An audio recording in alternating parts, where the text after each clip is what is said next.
الحمد لله وحده والصلاة والسلام على من لا نبي بعده ونشهد أن لا إله إلا الله وحده لا شريك له ونشهد أن سيدنا ومولانا محمدا عبده ورسوله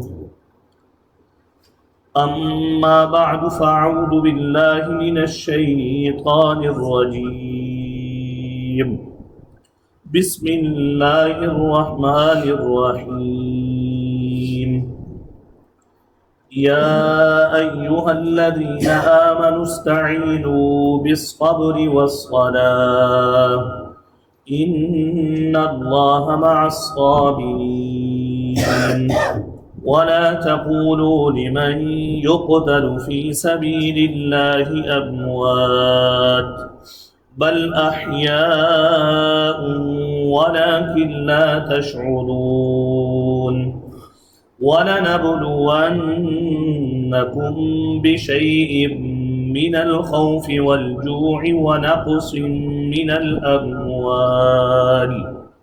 ونقص من الأموال والأنفس والثمرات وبشر الصابرين الذين إذا أصابتهم مصيبة قالوا إنا لله وإنا إليه راجعون أولئك عليهم صلوات من ربهم ورحمة وأولئك هم المهتدون صدق الله العظيم اللهم صل على سيدنا محمد وعلى آل سيدنا محمد وبارك وسلم تسليما كثيرا آیت نمبر 153 154 155 156 اور 157 سورہ بقرہ۔ سب سے پہلے ان آیات کا ماقبل سبق کے ساتھ ربط، کئی طرح کا ربط لگایا جا سکتا ہے ان آیات کا ماقبل سے۔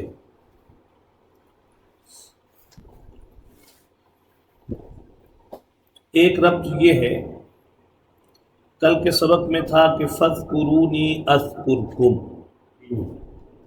تم مجھے یاد کرو میں تمہیں یاد کروں گا۔ وَاشْكُرُونِي وَلَا تَكْفُرُونَ، تم میرا شکر کرو اور میری ناشکری نہ کرو۔ ذکر کیا ہے اس کے بارے میں ہم نے پڑھ لیا کہ اصل ذکر یہ ہے کہ اللہ کے احکامات کی اطاعت اور اس کی فرما برداری کی جائے۔ جیسے کہ تحویل قبلہ کا مسئلہ تھا، حکم دیا گیا کہ تحویل قبلہ والے مسئلے میں نبی اکرم صلی اللہ علیہ وسلم کا کامل اتباع کرو، اور حضور صلی اللہ علیہ وسلم کو بھی کیا دیا گیا، حکم دیا گیا یہ آپ کے قبلے کا کبھی بھی اتباع کرنے والے نہیں۔ یہ جو احکام خداوندی کا اطاعت ہے، فرما برداری ہے، جس کو ذکر کا نام دیا گیا ہے، ان احکامات پر عمل کرنا کوئی اتنا آسان کام نہیں ہے۔ وَاشْكُرُونِي، میرا جو شکر کرنا ہے اور میری نعمتوں کو راہ حق میں صرف کرنا ہے اور حرام کاموں سے ان نعمتوں کو بچانا ہے، یہ کوئی آسان کام نہیں ہے، اس کے لیے مجاہدہ درکار ہے۔ استعینوا بالصبر والصلاۃ، اس لیے تم اللہ سے مدد مانگو صبر کے ذریعے، والصلاۃ اور نماز کے ذریعے۔ یہ ہے کس کا ربط۔ میں پھر عرض کر دیتا ہوں، کل کے سبق میں تھا فَاذْكُرُونِي أَذْكُرْكُمْ، تم مجھے یاد کرو گے میں تمہیں یاد کروں گا۔ اللہ کو یاد کرنے کا مطلب کیا تھا کہ اللہ کے احکامات کی کیا کی جائے؟ پیروی کی جائے، اطاعت کی جائے، فرما برداری کی جائے۔ لیکن احکامات کو بجا لانا یہ کوئی اتنا آسان کام نہیں ہے، اس کے لیے جان بھی دینی پڑتی ہے، مال بھی قربان کرنے پڑتے ہیں، لوگوں کے مطائن اور لوگوں کی طرح طرح کی باتیں بھی انسان کو سننی پڑتی ہیں۔ لہذا اس لیے ضروری تھا استعینوا بالصبر والصلاۃ کہ تم اللہ کی مدد حاصل کر سکو اللہ کے ذکر کرنے پر، اللہ کے احکامات کو بجا لانے پر۔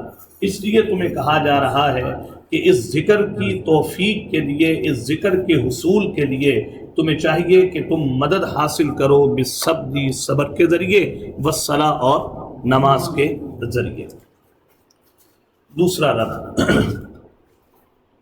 دوسرا اس کا ربط یہ ہے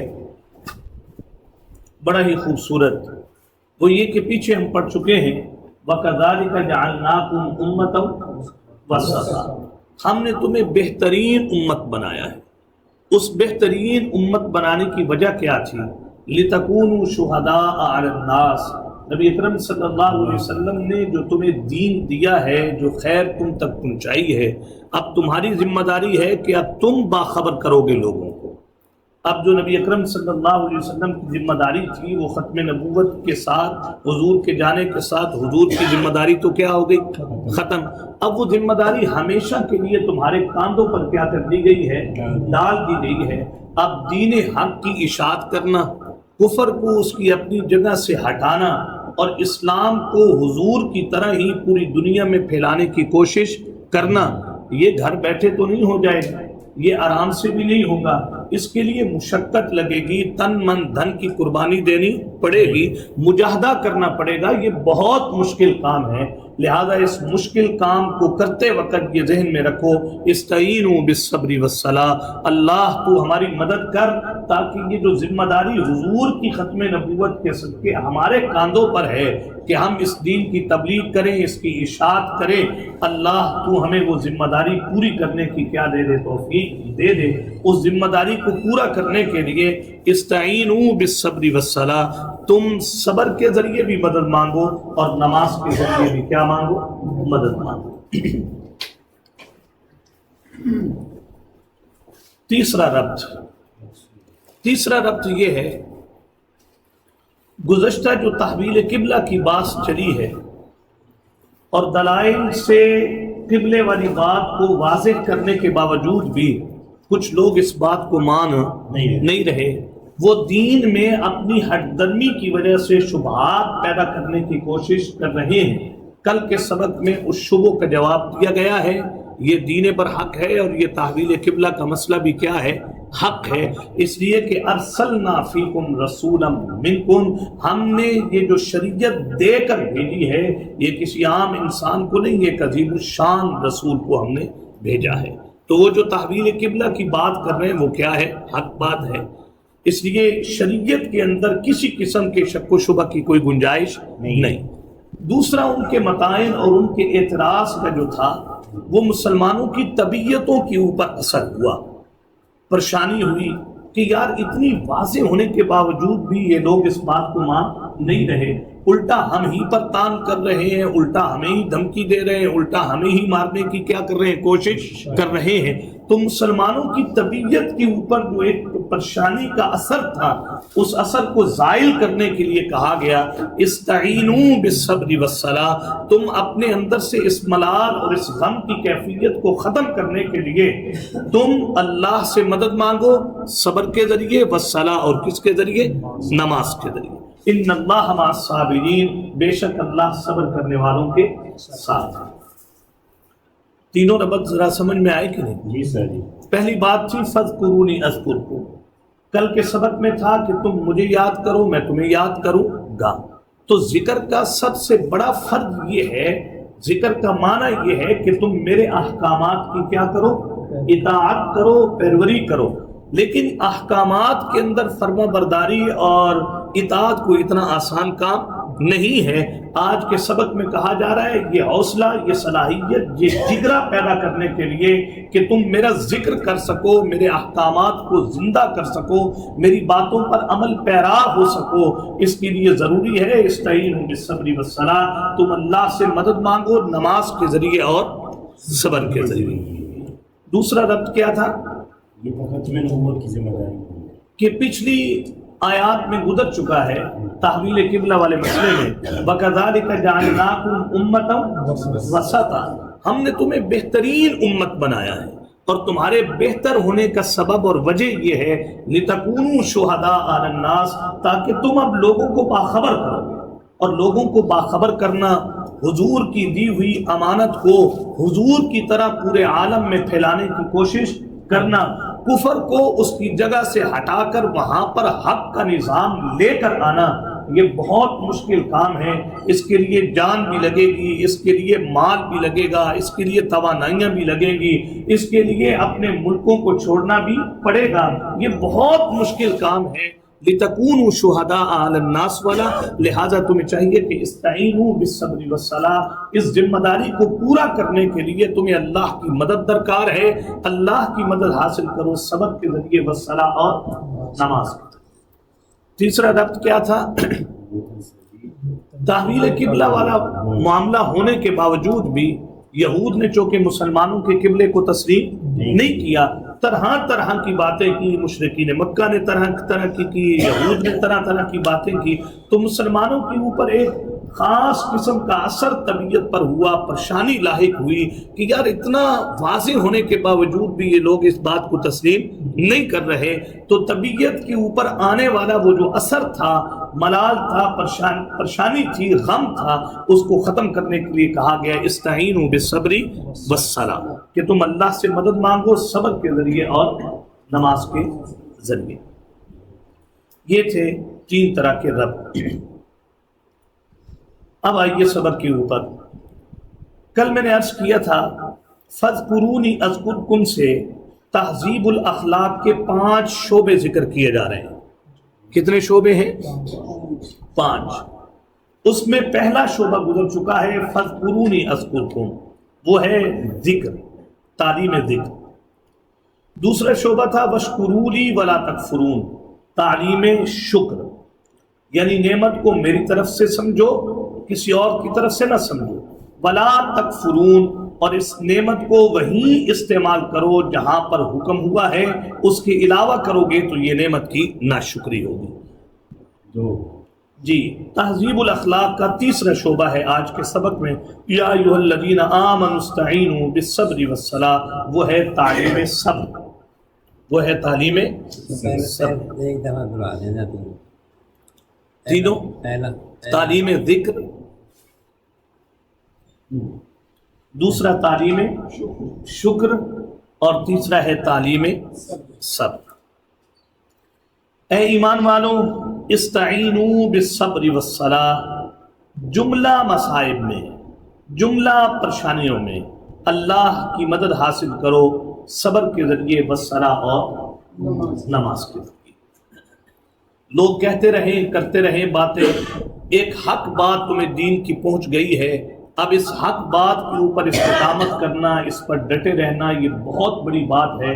اس بات کے لیے تم اللہ سے مدد مانگو، اور مدد کا جو طریقہ ہے وہ ہے صبر اور صلاح۔ یہاں ذرا تھوڑی سی بات سمجھ لیجیے، صبر کسے کہتے ہیں؟ صبر کا معنی ہوتا ہے روکنا، کسی چیز کو روک دینا۔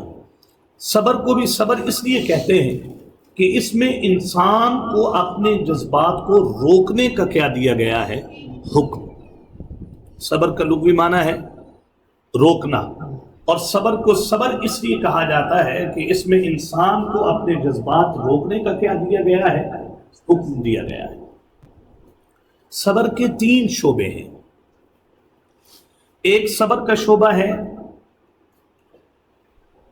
حرام، ناجائز اور ایسی خواہشات جو حرام قسم کی ہیں، ان سے اپنے نفس کو روکنا، یہ صبر کا ایک شعبہ ہے۔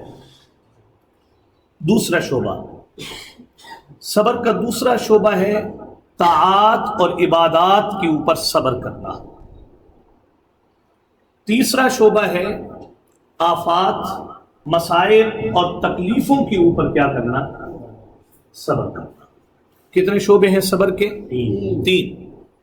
میرے دل کے اندر ایک جذبات پیدا ہو رہے ہیں اور ایک جذبہ اٹھ رہا ہے، اور وہ جذبہ حرام ہے، ناجائز ہے، میں جانتا ہوں یہ کیا ہے، خلاف شریعت ہے۔ اب میرا دل چاہتا ہے میں وہ عمل کروں، لیکن مجھے شریعت یہ کہہ رہی ہے استعینوا بالصبر، اب تم صبر کر جاؤ، اس حرام کا ارتکاب نہ کرو، اس کے قریب نہ جاؤ۔ یہ صبر کا پہلا شعبہ ہے۔ دوسرا شعبہ کیا تھا؟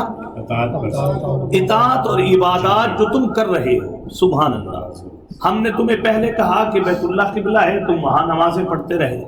ہم نے تمہیں کہا یہ بیت المقدس قبلہ ہے، تم وہاں نمازیں پڑھتے رہے۔ اب دوسری بار پھر حکم دیا جا رہا ہے کہ اب تمہارا قبلہ کیا ہے؟ بیت اللہ، تم نے ادھر منہ کر لیا۔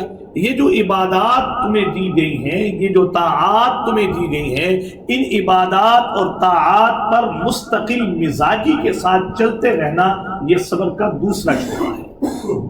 نماز پڑھ رہے ہو، بس پڑھتے ہی رہو۔ اشراق پڑھ رہے ہو، اللہ کی توفیق سے پڑھتے ہی رہو۔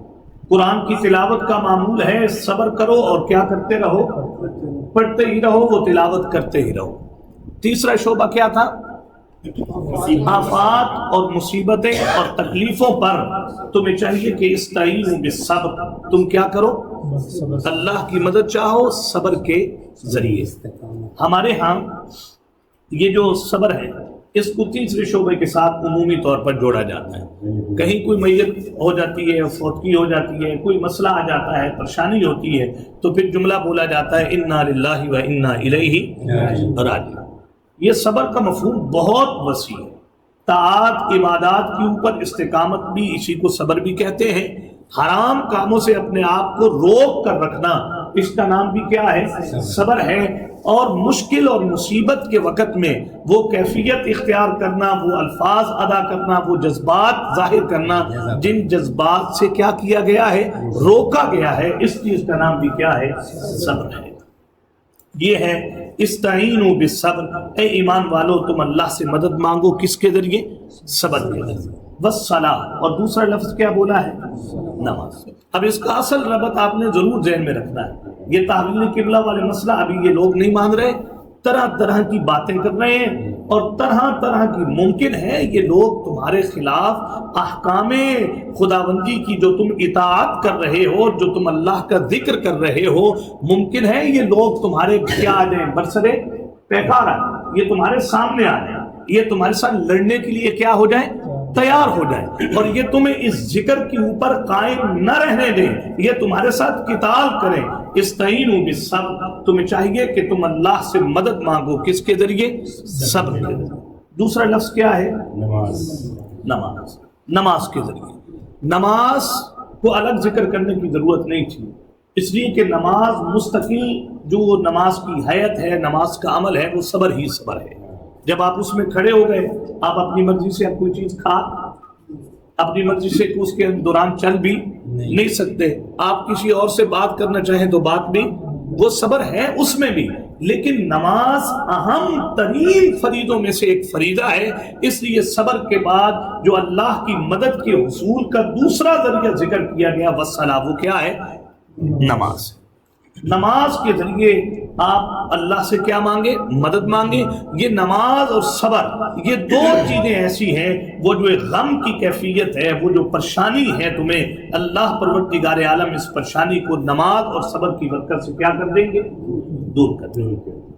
اور یہ دونوں چیزیں واقعتاً ایسی چیزیں اگر ہونا انسان میں، صبر ہو اور پھر نماز ہو، پھر آپ دیکھیں کہ اللہ کی مدد کیسے آتی ہے۔ یہ حکم صرف ہمارے لیے نہیں ہے، یہ حکم ہے، بڑی مزیدار آیات ہیں، سورہ الحجر کی آخری آیات، اس میں نبی اکرم صلی اللہ علیہ وسلم کو یہی بالکل حکم دیا گیا۔ حضور صلی اللہ علیہ وسلم لوگوں کی باتوں کی انسان تھے، آخر حضور کو بھی کیا ہوتی تھی؟ پریشانی ہوتی تھی، تو اللہ پروردگار عالم نے اس کا ذکر کرتے ہوئے کہا وَلَقَدْ نَعْلَمُ أَنَّكَ يَضِيقُ صَدْرُكَ۔ سبحان اللہ، دیکھیے ہم جان رہے ہیں اے نبی صلی اللہ علیہ وسلم، أَنَّكَ يَضِيقُ صَدْرُكَ، آپ کا سینہ ان کی باتوں کی وجہ سے کیا ہو رہا ہے؟ بما یقولون، جو وہ کہہ رہے ہیں اس کی وجہ سے آپ کا سینہ تنگ ہو رہا ہے.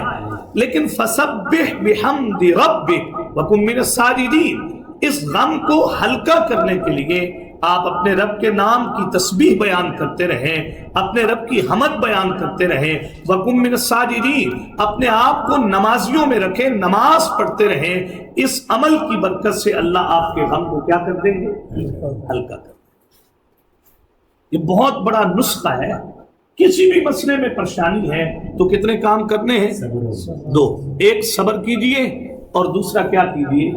نماز. جو بھی پریشانی ہے کہ اس لیے یہاں استعینوا کا لفظ عام رکھا ہے، اور الفاظ قرآنی جب عام ہوتے ہیں تو پھر اس کا مفہوم بھی کیا ہوتا ہے؟ آپ کو بھی کوئی پریشانی ہے، مجھے اللہ نہ کرے کسی قسم کا کوئی مسئلہ ہے تو استعینوا بالصبر والصلاۃ، ایک صبر کرو والصلاۃ، اور دوسرا کیا پڑھو؟ نماز پڑھو. سر جی بزرگ کہہ رہے تھے کہ عام انسان برداشت کرتا ہے اور مومن صبر کرتا ہے. انہوں نے اس کا فرق بتایا کہ صبر اور برداشت میں فرق کیا. کہتے ہیں برداشت ہوتی ہے کہ جو ہم کر رہے ہوتے ہیں، بس مصیبت آ گئی، پریشانی آ گئی، خاموش ہو گئی، یہ برداشت ہے. تو وہ کہتے ہیں یہ عام انسان کا فعل ہے. مومن کا فعل یہ ہے کہ وہ برداشت کرتا ہے اور اس چیز کو اللہ کے حوالے کرتا ہے. بالکل. جب کوئی چیز اللہ کے حوالے ہو جاتی ہے تو پھر وہ صبر میں بدل جاتی ہے. بالکل. اور برداشت کرنے والے لوگ پریشان رہتے ہیں اور صبر کرنے والے پریشان نہیں ہوتے، کیونکہ انہوں نے اللہ کے حوالے کیا. ہاں وہ اصل کی وجہ سے، برداشت کی وجہ سے نہیں ہوتا دل میں. ان اللہ مع الصابرین، صبر کا سب سے جو بڑا فائدہ ہے وہ یہ کہ اللہ کی معیت حاصل ہو جاتی ہے. جب اللہ مل گئے تو پھر تو ساری تکلیفیں کیا ہوگی؟ مومن کا مقصود ہی اللہ کی معیت ہے، اللہ کو لینا ہے. تو صبر کا سب سے بڑا فائدہ یہ ہے ان اللہ مع الصابرین. لیکن صبر کسے کہتے ہیں؟ یہی بات ریسمی صاحب نے بھی کر دی کہ صبر اس چیز کا نام نہیں ہے کہ آپ مصیبت کے وقت تو واویلا کرتے رہے اور جزا فضا کرتے رہے، اب آپ کے ہاتھ میں اس کو برداشت کرنے کے بجائے کوئی اور چیز تو ہے نہیں. یہ صبر نہیں ہے. وہ چیز بھول گئی، وہ صدمہ پرانا ہو گیا، آپ کو اس کے اوپر وہ والی کیفیات نہ رہی، یہ صبر نہیں ہے. صبر تو نبی اکرم صلی اللہ علیہ وسلم نے فرمایا انما الصبر عند اول صدمۃ، صبر وہ ہے جو پہلے لمحے کے اندر انسان کو حاصل ہو جائے. ہاں لیکن اس کا یہ معنی بھی نہیں کہ آنسو نہ نکلے، اس کا یہ معنی بھی نہیں کہ انسان پریشان نہ ہو. لیکن نہیں، آگے آ رہی ہے انشاءاللہ ان کی بات وہاں پر کریں گے. صبر یہ ہے کہ بس انسان اس عمل کے وقت یہ کہے انا للہ و انا الیہ راجعون. اپنی انشاءاللہ وہاں پر پڑھتے ہیں. چلیں. ان اللہ مع الصابرین، اللہ صبر کرنے والوں کے ساتھ. ولا تقولوا لمن يقتل في سبيل الله اموات بل احیاء ولکن لا تشعرون. صبر کا اعلیٰ جو مقام ہے اور صبر کی جو اعلیٰ قسم ہے وہ کب پائی جاتی ہے؟ اللہ صبر تو ہے احکام خداوندی پر جو تم کیا کرو گے؟ عمل کرو گے. اس کے لیے آسان کام تو وہ نہیں ہے. اس کے لیے تو تمہیں اللہ کی کیا چاہیے؟ مدد چاہیے. ہاں، اور اس مدد کے لیے تمہیں صبر اور کیا کرنا ہے؟ نماز پڑھنی ہے. لیکن یہ جو فَاذْكُرُونِی أَذْكُرْكُمْ ہے، اللہ کو جو تم نے یاد کرنا ہے، اللہ کے احکامات کی اطاعت کرنی ہے، اس کی فرما برداری کرنی ہے، یہ بسا اوقات گھر بیٹھے نہیں ہوگی. اللہ کے احکامات میں سے یہ بھی ایک حکم ہے کہ تم راہ خدا میں میرے احکامات کی اطاعت اور فرما برداری میں اگر تمہاری جان جائے تو میری راہ میں تم کیا کرو؟ جان بھی قربان کر دو. اللہ کی راہ میں جان قربان کر دینا یہ صبر کی اعلیٰ قسم ہے. اس سے بڑا صبر کون ہے بھائی؟ کون سا ہے بھائی؟ کہ انسان اپنی جان اللہ کی راہ میں کیا کر دے؟ قربان کر دے.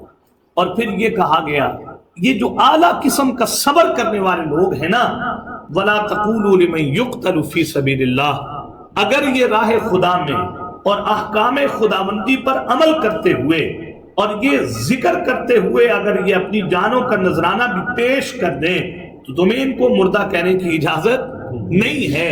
بل احیاء، بلکہ یہ لوگ کیا ہیں؟ زندہ ہیں.